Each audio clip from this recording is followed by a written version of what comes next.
Voyager created 3 Star Trek captains and an admiral, but TNG still has them beat. When Star Trek Voyager debuted in 1995, it boldly charted new territory. A Starfleet ship stranded far from home in the Delta Quadrant, surrounded by unknown alien species, it promised a mixture of adventure, character drama, and ethical dilemmas. While Voyager's immediate cultural footprint often comes up short in discussions compared to the next generation, it actually left a surprising legacy in the development of Star Trek's leadership hierarchy. The series introduced 3 new captains and an admiral who would resonate far beyond their own episodes. Yet, even with that contribution, TNG still outshines it when it comes to the depth, charisma, and long-term influence of Starfleet's top brass. The captains Voyager gave us. First up is Catherine Janeway, the obvious centerpiece. Janeway is the show's beating heart, a female captain at the helm of a pioneering mission, navigating moral quandaries and logistical nightmares with both compassion and ruthlessness when necessary. Janeway wasn't just a new captain. She was a statement. Star Trek had rarely centered a woman in this position, and she became an archetype for leadership under isolation and extreme pressure. Her decisiveness, combined with her relentless dedication to getting her crew home, set her apart in Star Trek history. She was a captain who didn't just command, she inspired, but also struggled, humanizing the role in ways that prior series only hinted at. Then there's Chakotay, Voyager's first officer, who, while never officially a captain on screen, embodies a captain's qualities throughout the series. Chakotay's experience as a Maquis leader, combined with his ability to navigate delicate diplomacy, makes him a natural candidate for future command. Episodes like Nemesis highlight his decisiveness and strategic mind, leaving fans wondering what he could achieve with his own ship. In a sense, Voyager gave Star Trek a proto-captain in him, a leader in waiting. The third captain is less obvious but no less significant, Tom Paris. Initially introduced as a talented but rebellious pilot, Paris gradually evolves into someone who embodies Starfleet ideals. His mentorship of younger crew members, tactical ingenuity, and unwavering loyalty in crises suggest a future captain in the making.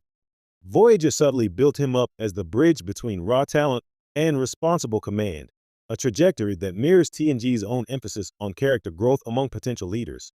The Admiral Voyager introduced. Voyager didn't stop at captains. The series also contributed Admiral Paris, the older, future incarnation of Tom Paris glimpsed in time travel episodes.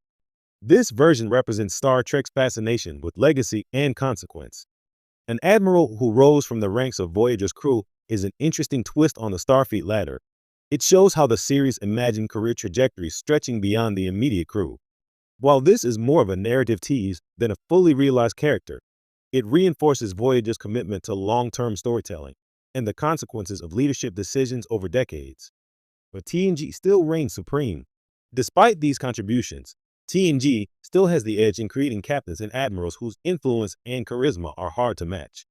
Jean-Luc Picard, the gold standard of Star Trek captains, combined diplomacy, moral authority, and intellectual gravitas in a way that Janeway aspired to but rarely matched. Picard's moral dilemmas, from the Klingon conflicts to the Borg, established a template for what it meant to be a Starfleet leader. And TNG didn't stop with Picard. It introduced a roster of recurring captains like Riker, who temporarily commanded the Enterprise, and William T. Riker's promotion potential teased a rich network of future Starfleet leadership. TNG's admirals, like Alfred Nechayev, also had a weight and political complexity that Voyager's future admirals could only hint at. These characters weren't just career milestones. They shaped the universe in real time, manipulating interstellar politics, deploying fleets, and testing the limits of Starfleet protocol.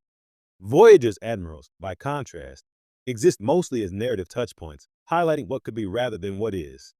Why Voyager's contributions matter.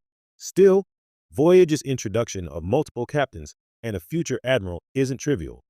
It illustrates the show's experimentation with leadership in high-pressure scenarios that are less common in the Alpha Quadrant. The Delta Quadrant's unknowns forced Voyager's command crew to innovate, bend rules, and challenge Starfleet orthodoxy in ways TNG rarely did. This makes Janeway, Chakotay, and Paris more flexible in some respects, adapting to the unknown rather than relying on established protocols. Moreover, Voyager's emphasis on a diverse and multifaceted command team planted seeds for future series like Star Trek Discovery and Star Trek Picard.